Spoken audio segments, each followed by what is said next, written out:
Om Shanti. Good morning. 22 अगस्त 2022। मीठे मीठे बाबा की मीठी मीठी मुरली का मीठा मीठा मनन हम सब फरिश्ते मिलकर बाप दादा के साथ करते हैं। बाप दादा संदली पर बैठे हुए हैं और हम सब फरिश्ते बाप दादा के सामने बैठे हुए हैं। बाप दादा दृष्टि दे रहे हैं और वरदानों से भरपूर कर रहे हैं। बाप दादा ने अपना वरदानी हाथ मेरे मस्तक पर रखा और मुझे स्मृति का तिलक लगाया और फिर बाबा ने अपना हाथ मेरे सिर पर रखा और बाबा ने मुझे वरदान दिया। बाबा बोले, बच्चे विशेष आत्मा भव, बच्चे विशेष आत्मा भव, एवर रेडी भव, रूहानी मौजों में रहने वाली आत्मा भव। बाबा बोले, आज की मुरली से क्या शिक्षाएं ली? मीठे बाबा, आज आपने बहुत प्यारी प्यारी शिक्षाएं दी। बाबा, आपने कहा एक चुप 100 सुख। बाबा, आज आपने मीठे बच्चे में कहा कि मीठे बच्चे, तुम उठते बैठते सब कुछ करते चुप रहो, बाप को याद करो तो वर्षा मिल जाएगा। इसमें गीत कविता आदि की भी दरकार नहीं है। संगम पर बाबा हमें एक एक चीज क्लियर करके बताते हैं। दुनिया में भी कहते हैं ना, एक चुप 100 सुख, और यहां बाबा ने भी यही कहा कि बच्चे जितना हो सके ना चुप रहना है। क्योंकि देखो, वैज्ञानिक भी साइलेंस में जाके ना कितना इन्वेंशन करते हैं। तो ऐसे मैं आत्मा जितना चुप रहकर एक परम पिता परमात्मा की याद में रहूंगी, उससे कितने फायदे होंगे। एक तो चुप रहने से एनर्जी बढ़ती है, फिर बाबा की याद में रहेंगे और फालतू की बातें बुद्धि में नहीं आएंगी। उठते बैठते चलते फिरते खाते पीते एक शिव बाबा की याद में रहना। और जब बाबा को याद करते रहेंगे ना, तो वर्षा ऑटोमेटिक मिलेगा ही। दुनिया में भी जो होनहार बच्चा होता है ना, उसको माँ बाप अपने आप ही देते हैं, कहने की जरूरत नहीं होती। उसको अपने प्रॉपर्टी का हिस्सा ज्यादा से ज्यादा देते हैं। जो बच्चे माँ बाप के हिसाब से चलते हैं, माँ बाप का कहना मानते हैं। ऐसे ही मैं आत्मा जितना चुप रहकर शिव बाबा की याद में रहूंगा, उतना वर्षा ऑटोमेटिक मिलेगा ही मिलेगा। और जितना अगर परम धाम में टिकना है ना, परम धाम में टिकने के लिए ना तो वहां शोर है, क्योंकि वो है ही शांति धाम। उस शांति धाम में ना तो कोई गीतों की जरूरत, ना कविताओं की जरूरत, ना कमेंट्री की जरूरत।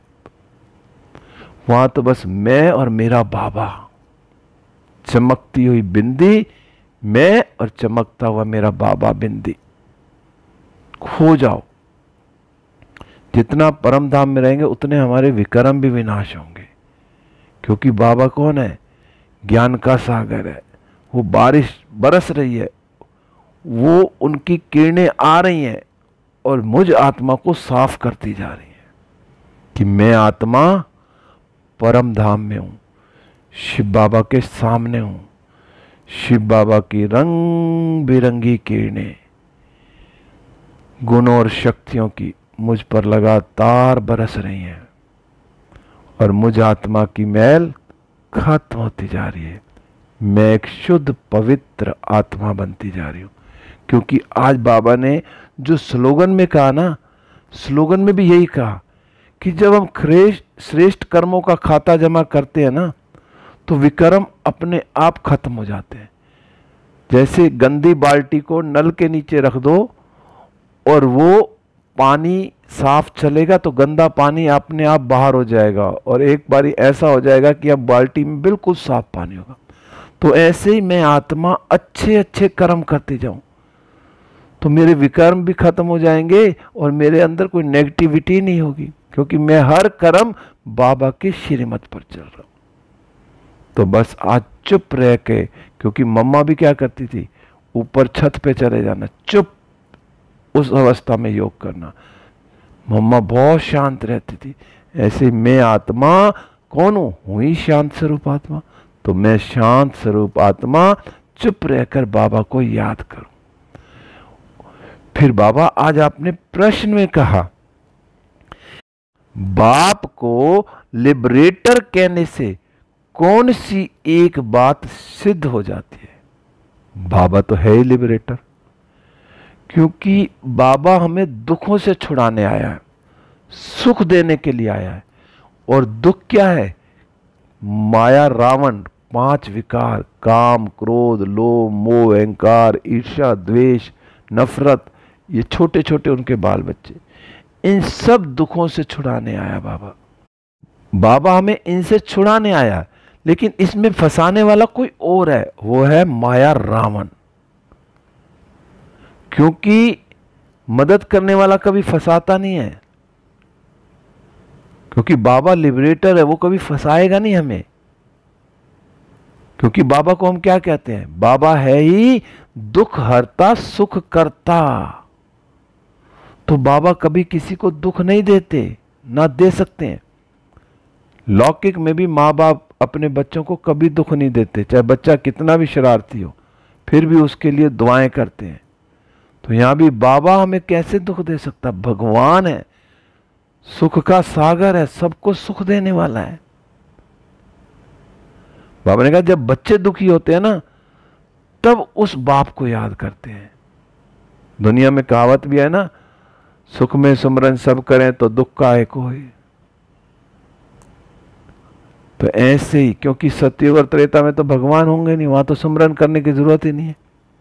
अगर उस टाइम भगवान होते तो भगवान को याद करते, तो फिर ये द्वापर और कलयुग आते ही ना, तो फिर तो वहीं वहीं पूरा चक्र वहीं चलता रहता। क्योंकि दुख देने वाला रावण है, और रावण द्वापर से शुरू होता है, और रावण माया ही श्रापित करती है। तो इस श्राप से बचने के लिए मुझ आत्मा को क्या करना है? मैं चुप रह के एक बाबा की याद में रहूं। और बाबा तो हमें क्या देने आते हैं? वर्षा देने आए। तो जितना मैं बाबा को याद करूंगी, उतना मुझे वर्षा ऑटोमेटिक मिलता जाएगा। फिर आज गीत चला, जो पिया के साथ है उनके लिए ज्ञान की बरसात है। तो अब बरसात हो रही है, तो मैं उस बरसात में कितना नहा रही हूं, कितना अपने आप को भर के दूसरों को भी वो ज्ञान की वर्षा कर रही हूं।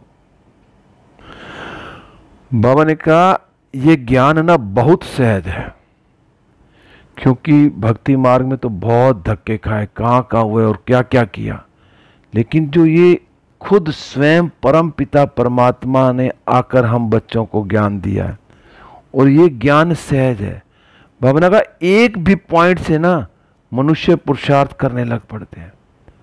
बस बाबा ने क्या कहा कि बच्चे अपने को आत्मा समझ और मुझ बाप को याद करो, तो तुम स्वर्ग के मालिक बन जाएंगे, तुम्हारे विकर्म विनाश हो जाएंगे। तो ये बात बुद्धि में आ जाए तो बाबा कहते हैं कि बस बेड़ा पार है, कि मैं कौन हूं, जो वास्तविक में हूं मैं आत्मा, उसको भूले हुए। तो बाबा उसी को याद दिलाते हैं हमें। फिर बाबा ने कहा गृहस्थ व्यवहार में रहना है, धंधा धोरी करना है। बस बाबा कहते हैं सब कुछ करो, गृहस्थ व्यवहार में रहो, धंधा धोरी भी करो, सब कुछ करते हुए मेरे से वर्षा कैसे ले सकते हैं वो समझना है। और वो समझाने के लिए बाबा ने क्या कहा, ऊपर मीठे बच्चे में ही बता दिया, उठते बैठते सब कुछ करते चुप रहो, बाबा को याद करो और वर्षा अपने आप मिल जाएगा। बाबा ने कहा ये दुनिया है ना, सुख और दुख की दुनिया है। अब सुख कौन देता है, दुख कौन देता है, ये तुम आत्माओं को क्लियर हो गया। जो सुख देता है फिर उसी को तो याद करेंगे ना। तो मैं आत्मा शिव बाबा की याद में रहूं चुप होके। फिर बाबा ने कहा ये बनी बनाई दुनिया है, ये जो ड्रामा ना बना बनाया है। आज बाबा ने कहा ना, जैसे बाइस्कोप में जो भी फिल्म बनी 3 घंटे की, वो हूबहू रिपीट होती है। ऐसे जो कल्प का 5000 वर्ष का ड्रामा, ये हूबहू रिपीट होता है, लेकिन नाटक में चेंजिंग होती है। स्टेज पे जो नाटक होते हैं उसमें एक्टर भी चेंज हो जाते हैं, डायलॉग बदलने वाले भी चेंज हो जाते हैं, और डायलॉग अलग अलग तरीके से बोलते हैं। तो लेकिन जो ये 5000 वर्ष का जो हमारा चक्र है, ये जो फिल्म बनी हुई है, ये हूबहू रिपीट होती है। बाबा ने कहा जब नई दुनिया थी ना, तो वहां नई दुनिया में कितने समझदार थे, धनवान थे, पवित्र थे, सर्वगुण संपन्न थे। आज बाबा आज ऐसे क्यों समझा रहे हैं?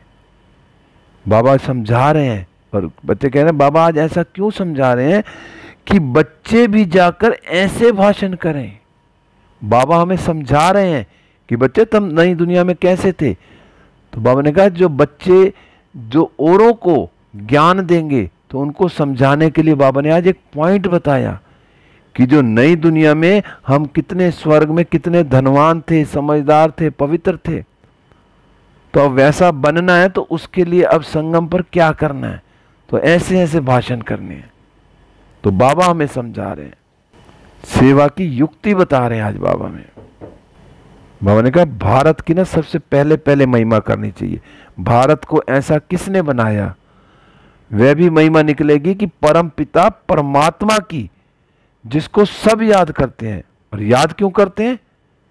क्योंकि दुनिया में दुख बहुत हैं। भगवान को याद क्यों करते हैं? दुख बहुत है, सुख में कोई नहीं याद करता।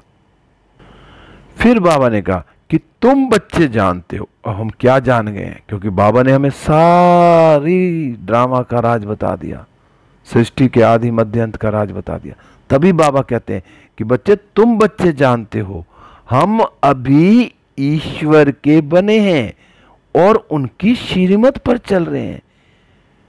अब मैं आत्मा अपने आप को चेक करूं कि मैं सच में ईश्वर का बना हूं। अगर ईश्वर का मैं बना हूं, तो मैं ईश्वर की पूरी श्रीमत पर चल रहा हूं। जो बाबा की श्रीमत है उस पर पूरा पूरा फॉलो कर रहा हूं। बाबा ने कहा ये चित्र है ना बड़े अच्छे हैं। फिर बाबा ने आज सर्विस के लिए भी कहा चित्रों पर समझाना है, और बड़े बड़े चित्र बनाने हैं। जितने बड़े बड़े चित्र होंगे ना, सृष्टि चक्र का चित्र बड़ा हो, और भी चित्र बड़े हो, तो उन पे समझाना है। चक्र का भी चित्र बड़ा अच्छा है, संगम युग भी सामने लगा हुआ हो, तो इन चित्रों पर भी समझाना है बाबा ने कहा। फिर बाबा ने कहा जो ये कलयुग है ना, ये काला है, पतित है, और इनमें लोहे की खाद पड़ने से काले हो गए हैं।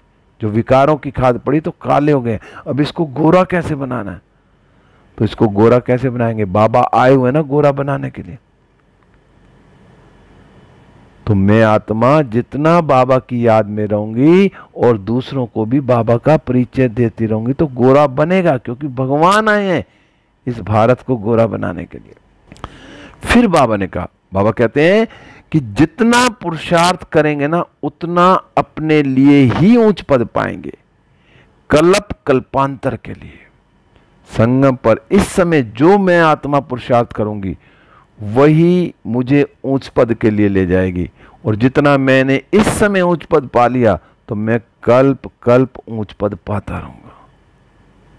क्योंकि बाबा आत्माओं से बात करते हैं, कोई शरीर से बात नहीं करते। तो बाबा आत्माओं से बात कर रहे हैं। पुरुषार्थ से तुम ऊंच पद पा सकते हो। हमने कहा जब विलायत में बच्चा पैदा होता है ना, तो खुशी मनाते हैं। यहां बच्चा पैदा होता है तो खुश होते हैं। हर एक की रस्म अपनी अपनी है। यहां भी जब बाबा का बच्चे बनते हैं तो बाबा को भी बड़ी खुशी होती है। फिर बाबा आज फरमान करते हैं।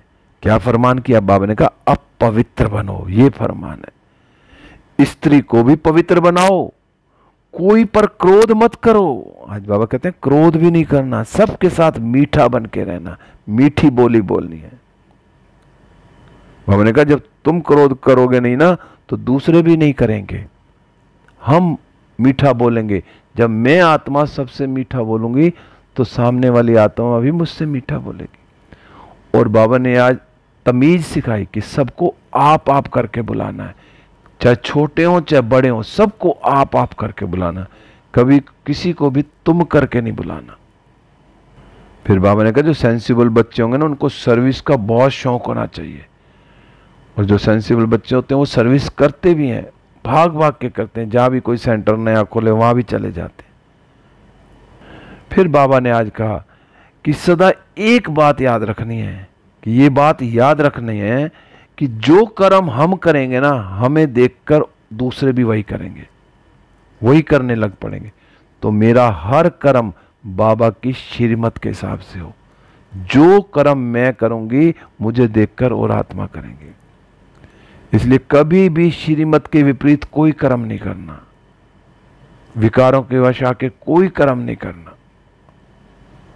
फिर बाबा ने कहा कभी भी नून पानी भी नहीं होना। नून पानी मतलब किसी से भी खारा नहीं बोलना, क्रोध में नहीं बोलना, ऊंचा होके नहीं बोलना, टोंट नहीं कसनी। खारा पानी कोई पिलाए तो पिया जाता है, नमक उसमें एक गिलास में नमक डाल दो अच्छा ज़्यादा और पानी भर के उनको पिलाओ तो कहेंगे तो खारा पानी, कोई नहीं पिएगा। तो ऐसे ही खारा नहीं बनना। फिर बाबा आज आपने वरदान दिया, आज बाबा वरदान में आपने कहा विशेष आत्मा भाव। अब विशेष आत्मा कौन बनेंगे? बाबा ने कहा एवर रेडी बन, हर परीक्षा में रूहानी मौज का अनुभव करने वाली विशेष आत्मा भव। अब मैं आत्मा अपने को चेक करूं, जो संगम युग पर बाबा मुझे क्या बनाने आया है। क्योंकि ये जो संगम युग है ना, ये रूहानी मौजों में रहने का युग है। क्योंकि अगर मैं भगवान के साथ भी मौज नहीं करी तो मैं कब करूंगा? रूहानी, कोई देहधारियों का नहीं, रूहानी मौजों का युग है। इसलिए बाबा कहते हैं सदा मौज में रहो और कभी भी मूझना नहीं है।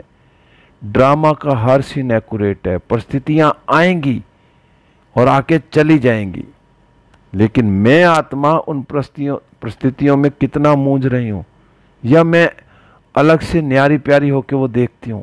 बड़े प्यार से बाबा की याद में परिस्थिति खत्म हो जाती है।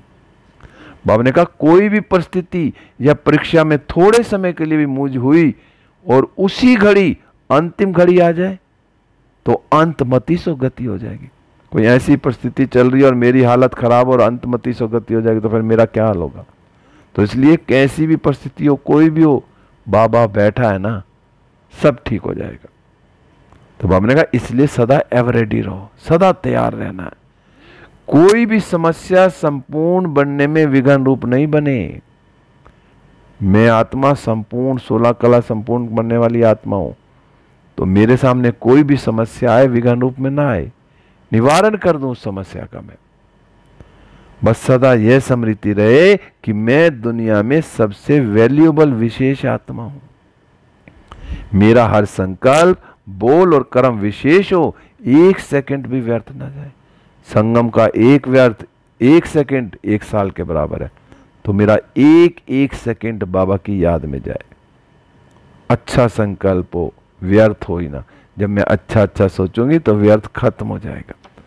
फिर बाबा ने आज फिर स्लोगन में कहा, जो शुरू में बोला कि श्रेष्ठ कर्मों का खाता जमा करते चलो तो विकर्मों का खाता स्वतः समाप्त हो जाएगा। बस अच्छा करते चलो तो अपने आप विकर्म भस्म होते जाएंगे। तो आज सारा दिन क्या करना है? चुप रह के बाबा को ज्यादा से ज्यादा याद करना है। ओम शांति, ओम शांति, ओम शांति। शुक्रिया बाबा, शुक्रिया बाबा, शुक्रिया। अब हम सब फरिश्ते उड़ चले विश्व ग्लोब पर। बाप दादा की किरणें मुझ पर आ रही हैं और मुझसे सारे विश्व में फैल रही हैं। सारा विश्व सतो प्रधान होता जा रहा है। मैं फरिश्ता बाबा की याद में रह के हर कर्म करते हुए पहुंचा सूक्ष्म वतन में। वहां से बाप दादा से दृष्टि लेते हुए वरदानों से भरपूर होकर वापस इस देह रूपी मंदिर में हूं। चुप रह के बाबा की याद में हूं। ओम शांति। शुक्रिया बाबा, शुक्रिया सभी आत्माओं का।